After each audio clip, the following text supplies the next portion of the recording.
only one. You know, Andrew Bacevich, who we've had on the show, who's a great expert, he wrote in the American Conservative magazine this summer that while there are some dissimilarities, of course, Afghanistan war resembles Vietnam in 3 key ways. And this is really interesting. A, drags on with no end in sight. Check.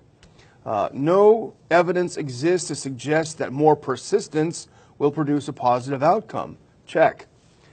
3, those charged with managing the war have long since run out of ideas about how to turn things around.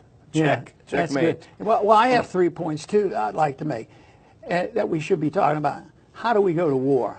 How do we get involved like it? The way to war, do we follow the rules? And I think we've stated what we think about that, and we slip into wars rather carelessly.